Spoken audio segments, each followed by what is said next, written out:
Poslanica Hebrejima. Autor ove poslanice je anoniman. I ljudi su se dugo vremena pitali je li Pavao sastavio ovu poslanicu ili možda neki od njegovih suradnika poput Barnabe ili Apolona. No činjenica je da nam to u konačnici ostaje nepoznato. U drugom poglavlju otkrivamo da je autor iz prve ruke poznavao učenike koji su bili osobno uz Isusa. Te po tome znamo da ova poslanica ima temelj u apostolskom nauku. Također, nije nam poznato ni kome je ova poslanica upućena, niti gdje su ti ljudi živjeli. Autor ih dobro poznaje i podrazumijeva njihovo izvrsno poznavanje starozavjetnih spisa, posebice prvih 5 knjiga Tore. O nastanku izraelskog naroda iz Abrahamove obitelji, o tome kako ih je Mojsije poveo iz egipatskog ropstva do Sinajske planine, gdje su primili Toru i sklopili savez s Bogom, gdje su sagradili šator, gdje su svećenici prinosili žrtve i o tome kako su lutali kroz pustinju na svome putu u obećanu zemlju. Autor očekuje da će oni kojima je upućena ova poslanica znati sve detalje ovih događaja, tako da je velika vjerojatnost da su primatelji ove poslanice židovski kršćani. Po tome je ova poslanica i dobila svoje ime. U 10. poglavlju nalazimo naznake o tome da se ova crkvena zajednica suočavala s progonom, čak i sa zatvorom, sve zbog povezanosti s Isusom. Zbog toga su neki iz zajednice odustali od Isusa i vjere u potpunosti. Upravo to nam otkriva svrhu ove poslanice i daje nam razumijevanje njene strukture. Na početku nalazimo kratak uvod, nakon čega slijedi 4 cjeline u kojima autor uspoređuje Isusa s ključnim događajima i ličnostima iz izraelske povijesti. Isus je najprije uspoređen s anđelima i Torom, zatim s Mojsijem i obećanom zemljom. Nakon toga sa svećenicima i Melkisedekom i konačno sa žrtvama i savezom. Autor ima 2 osnovna cilja u svim ovim usporedbama. Prvi cilj je pokazati Isusovu uzvišenost nad bilo kime i bilo čime, pokazujući da je Isus dostojan svog njihovog povjerenja i predanja. A drugi je cilj potaknuti čitatelje da unatoč progonu ostanu vjerni Isusu. Tako ih autor u svakoj cjelini snažno upozorava da ne odustaju od Isusa. Istražimo poslanicu i pogledajmo kako se sve to odvija.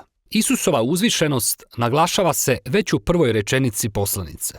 Bog koji je u više navrata i na više načina nekoć govorio ocima po prorocima, u ove posljednje dane progovorio nam je po svome sinu. Autor time želi reći da je Isus uzvišeniji od svih prethodnika kroz koje se Bog ranije objavljivao Izraelu. Autor zatim iznosi zapanjujuću tvrdnju da je Isus sjaj slave Božje i savršeni otisak njegove biti. Ove metafore govore o najvećoj mogućoj poistovjećenosti Boga i Isusa.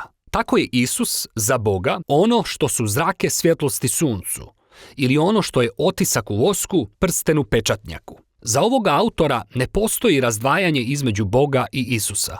Isus je Bog koji je u Sinu postao čovjek i upravo je ovaj uzvišeni pogled na Isusa tema koja se razrađuje u ostatku ove poslanice. U prvom poglavlju autor uspoređuje Isusa s anđelima, što nam možda izgleda pomalo čudno, pa pomislimo zašto baš s anđelima. U židovskoj je tradiciji postojalo vjerovanje, temeljeno na ponovljenom zakonu 33.2, da je Mojsije na brdu Sinaj primio Toru i riječ Božju po anđelima. I tako, nazivajući Isusa većim od anđela, autor tvrdi da su Isus i njegova poruka radosne vijesti uzvišeniji od svih prethodnih Božjih objava. Iz ove tvrdnje proizlazi prvo upozorenje. Ako je Izrael koji je primio Toru od anđela upozoren da ne zanemaruje tu objavu, koliko bi više mi trebali obratiti pozornost na objavu koju smo primili od Sina Božjega. I ne samo to, nego znajući da Isusov status daleko nadmašuje status anđela, nije li zadivljujuće da se odrekao toliko silnog ugleda kako bi postao čovjek koji će patiti i umrijeti. U Isusu vidimo svu puninu Božje slave i veličinu Božje poniznosti tako što se Isus u svom suosjećanju pridružio tragičnoj sudbini čovječanstva. U 3. i 4. poglavlju autor iznosi argumente o tome koliko je Isus uzvišeniji od Mojsija, koji je proveo Izrael kroz pustinju i sagradio šator. Isus je također vođa Božjega naroda, ali u njemu ne vidimo samo graditelja šatora, već graditelja svega stvorenoga. Autor zatim prepričava priču o tome kako su se Izraelci pobunili protiv Mojsija u pustinji i time izgubili priliku za ulazak u počinak koji im je Bog ponudio u obećanoj zemlji. I tu dolazi drugo upozorenje. Ako je Isus veći od Mojsija, koliko više riskiramo mi ako se pobunimo protiv njega? I naše je okruženje poput pustinje u kojoj trebamo vjerovati Bogu za budući počinak u novom stvorenju. Stoga, pobrinimo se da se i mi ne pobunimo poput Izraelaca u pustinji i time izgubimo milostivu priliku za ulazak u njegovo novo stvorenje. Zatim, od 5. do 7. poglavlja, autor uspoređuje Isusa s izraelskim svećenstvom koje potječe iz Aronove loze. Njihova je uloga bila zastupati Izrael pred Bogom i prinijeti žrtve koje bi okajale i prekrile grijeh naroda. Ali on ističe činjenicu da su i sami svećenici imali moralnih nedostataka, te su neprestano morali prinositi žrtve i za svoje grijehe, baš kao i za grijehe svih ostalih. Bilo je potrebno nešto više od svega toga. I on tvrdi da je Isus to nešto više. Isus je vrhovni svećenik, ali ne po Aronovoj lozi. Njegovo je svećenstvo po lozi Melkisedekovoj. Taj tajanstveni svećenik dolazi iz drevnog Jeruzalema i pojavljuje se u priči o Abrahamu. U 110. psalmu također možemo vidjeti da će mesijanski kralj iz Davidove loze biti svećenik iz Melkisedekovog reda. Stoga, autor nam želi reći ovo. Isus je vrhovni svećenik i kralj. On je moralno besprijekoran i vječno dostupan svome narodu i time nadmašuje bilo kojeg drugog posrednika između Boga i ljudi. No, s time dolazi i upozorenje. Odbaciti Isusa znači odbaciti najbolju i jedinu priliku za potpuno izmirenje s Bogom. I zato nemojmo to učiniti. Prelazimo na posljednju usporedbu koju nalazimo u poglavljima od 8 do 10, gdje autor prikazuje Isusovu smrt na križu kao konačnu žrtvu, važniju od svih životinjskih žrtvi prinesenih u hramu. Te su se žrtve morale prinositi svakodnevno i svake godine na dan pomirenja.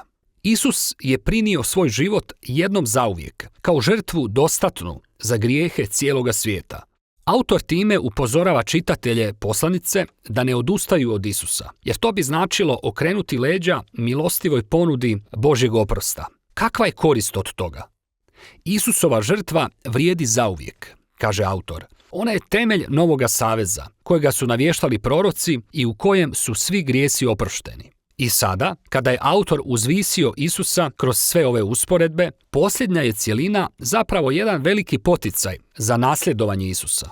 Promotrimo sada veliku sliku. U Isusu su našli samu Božju riječ. U Isusu imaju nadu novog stvorenja. Isus je njihov vječni svećenik. On je savršena žrtva. I zato bi trebali slijediti sve velike uzore u vjeri koji se spominju u biblijskoj priči i trebali bi ostati vjerni Isusu, vjerujući da unatoč svim nevoljama i progonima Bog neće napustiti svoj narod. To je osnovni tijek misli kroz cijelu poslanicu koju autor na ovom mjestu naziva kratkom riječju ohrabrenja. Evo još nekoliko smjernica za čitanje ove poslanice.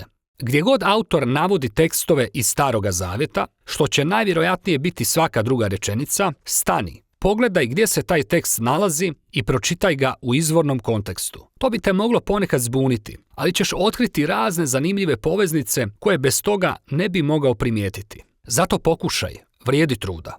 Također, trebaš znati da će neki odlomci koji sadrže upozorenja izazvati nelagodu, a to im je zapravo i svrha. Ipak, upozorenja nisu ovdje da bi nas preplašila, već da nam pokažu kako bi bilo potpuno besmisleno odbaciti Isusa jer je on uistinu neusporediv. Sva ova upozorenja u poslanici imaju jednu veću svrhu, pokazati nam Isusa kao konačno otkrivenje Božje ljubavi i milosti. I to je poruka poslanice Hebrejima.